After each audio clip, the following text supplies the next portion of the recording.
Good day to everyone who watching this video. This is Group 4 with me, Lim En Chi, as the leader, Lee Wei En, Mageshwaran, and Manikandan. Today, we will going to present the experiment 5, which is measurement of jet force. In this video, we will talk about the summary of the report, objective and apparatus of the experiment, theory, methodology, results, discussion, and conclusion. The reference used will be shown at the end. So first, jet is a rapid stream of fluid out from a small opening like nozzle with a high velocity under constant pressure. The jet force produced when the jet fluid strikes on a flat or curved surface due to change in momentum of flow according to the Newton's second law of motion. This experiment aims to compare the measured force and theoretical force with two different surfaces of deflectors. To obtain the results, we need to determine the measured force by adding the desired weights on the lever mechanism when the water starts to impinge on the surface deflectors until the pointer is at 0 notch by adjusting the flow control valve. The time taken to collect 2 liters of water were recorded in table to determine the flow rate and velocity. The force measured and theoretical force calculated also be recorded and compared for each deflected. The relationship between log measured force and log velocity for both plates were plotted in the graph and compared with the theoretical values. So from the experiment, the force exerted on the hemispherical surface is larger than that of flat plate.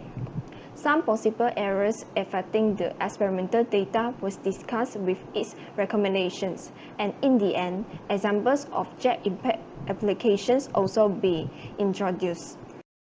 Hi, I'm Lee Wei En, and now I'll explain about the objective and apparatus. Firstly, the objective of this experiment is to compare the force exerted by a fluid jet impinging upon a flat plate or a hemispherical surface with the theoretical values, while the apparatus of this experiment is shown as the Figure 1 jet forces measurement test bench, which include the weight position, deflector, nozzle, lever mechanism, tank, water supply, water drain, main switch box, flow control valve, volumetric measuring tank, and the sliding valve. Manikan Lagasamy and explaining about theory. Theory A. Jet of fluid when impinging upon a flat plate or a hemispherical surface generates a force due to change of momentum of the fluid according to Newton's second law of motion. For example, when a velocity of water from the jet nozzle with a diameter strikes on a flat plate or a hemispherical surface, the rate of change of momentum, which is m equals to density times area times volume, produced and its magnitude is same as the force exerted on the surface of the plate hemisphere to support the water jet. The F generated by a jet of water and its strikes depends on the shape of the surface. Figure 1 and Figure 2 depicts a jet of fluid issued from a nozzle of diameter, moving vertically upward with a velocity and strikes a flat plate and hemispherical surface, respectively.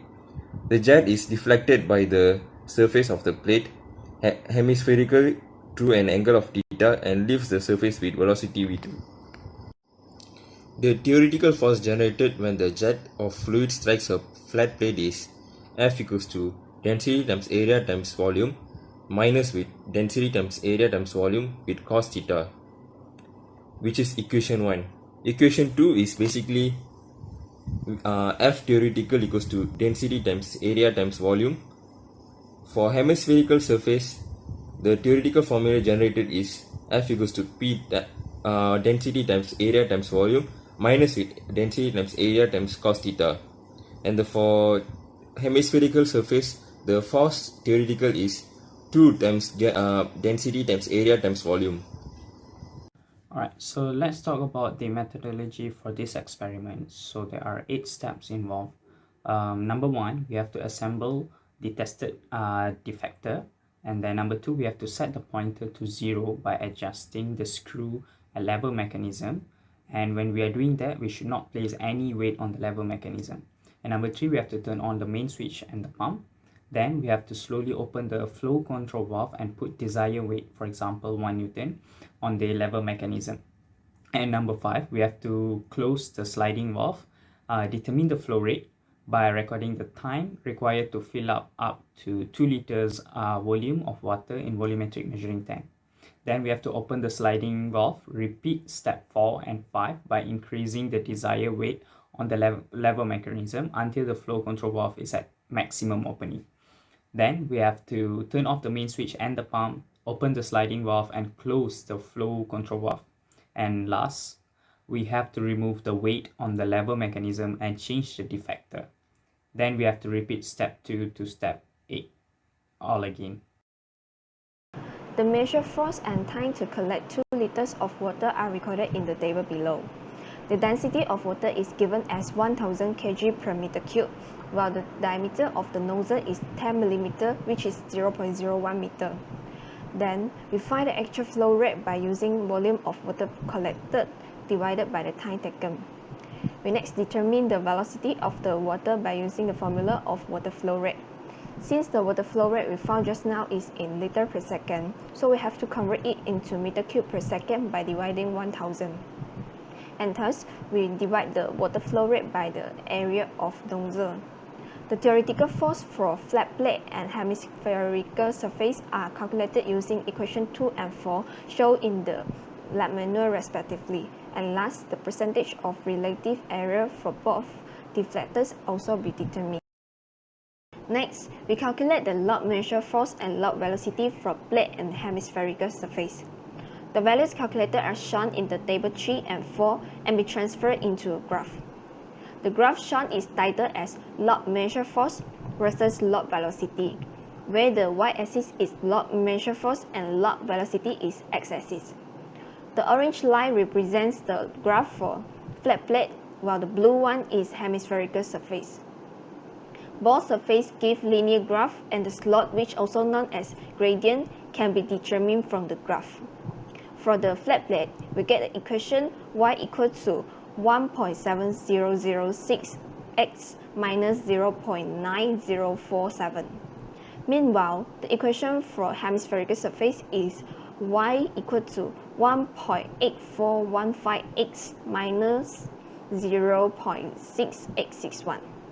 The slope obtained for flat plate is 1.7006 and hemispherical surface is 1.8415. Hence, the slope of hemispherical surface is larger than flat plate.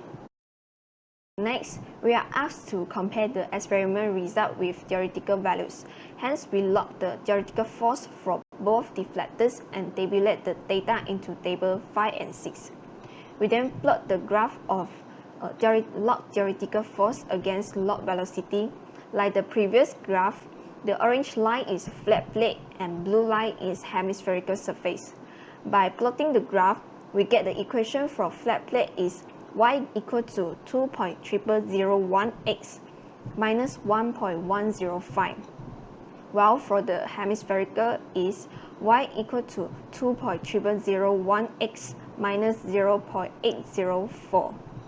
The gradient obtained for both deflectors are the same, which is 2.0001. As a conclusion, flat plate and hemispherical surface produce positive slot of linear graph in theoretical and experimental. From the graph, we are able to determine the slot because the linear graph can be represented as the equation y equal to mx plus c, where the m is the slot. By comparing the graph of theoretical and experimental value, the slot of log measure force for the flat plate and hemispherical surface is smaller as compared to the slot of log theoretical force.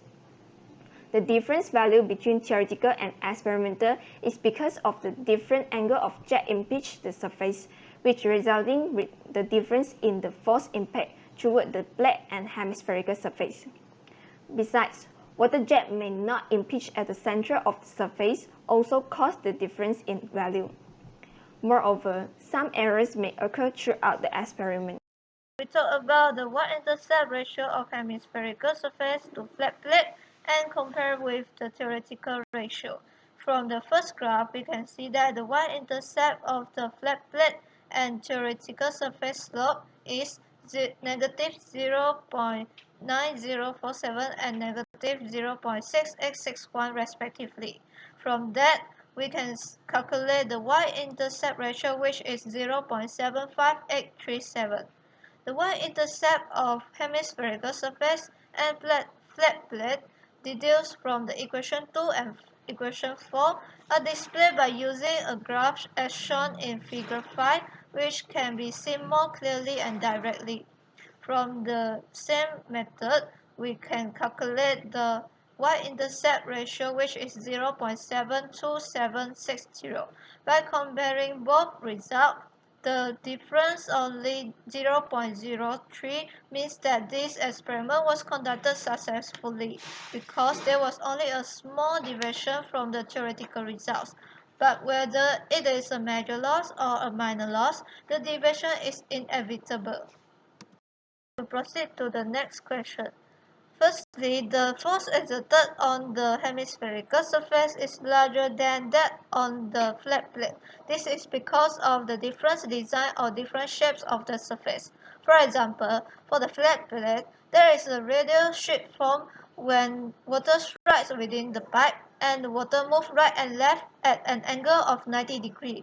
But for the hemispherical shape, the water hit the surface, make a 180 U-turn to the right and left from the middle part. Another reason is from the equation given, F equal to rho A V squared minus rho A V squared cos theta. The force exerted by water strikes on the hemispherical surface is greater, which is twice the force exerted on the flat plate. This can be seen from the equation. For the flat plate, the degree is 90 degrees as I said, so the force exerted is only equal to rho A V squared.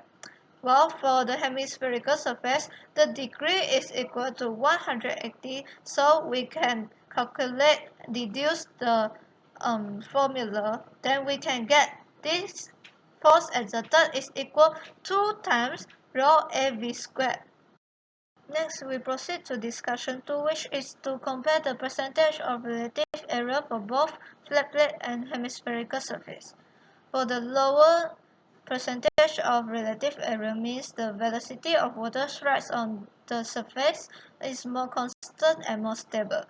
From the result of them, we can get an average percent relative error for flat plate is 14.40% and for hemispherical surface is 10.92%. In fact, the percentage of relative error calculated are not stable and inconsistent. This is due to the uneven shape of hemispherical surface, which is the redirected force of the jet is not uniform and will reflect back to the main jet water stream. For the flat plate, the relative even shape of its surface is more consistent and uniform when the water strikes on it.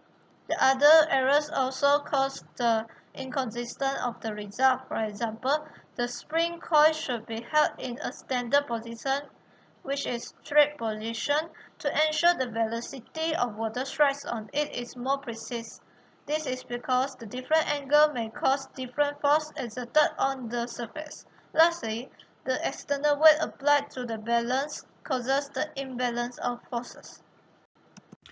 For discussion number 3, briefly discuss on factors contributing to errors or inaccuracy in experimental data and the possible recommendation to improve existing results. For errors, number 1, poor maintenance of the hydraulic water bench surface of the water reservoir affect the stream of the water, causing the irregular flow of water. And number 2, presence of impurities in the reservoir and fluid like dust disrupt the flow of water. And number 3, the presence of leakage at the bench also affect the water. And number 4, running the experiment in fan condition cause the water surface to ripple. So what are the precaution that we might take is during the experiment, the measurement taken using eye that can make errors while reading the measurement need to be avoided.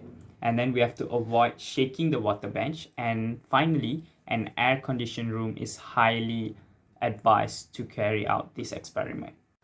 Discussion number 4 suggests 2 applications of jet impact in the industry. So one of the application of jet impact is it is used to generate electricity. Impact of jet is used to rotate the turbine, namely Pelton wheel in the generator. And number two, it is used in water jet cutter.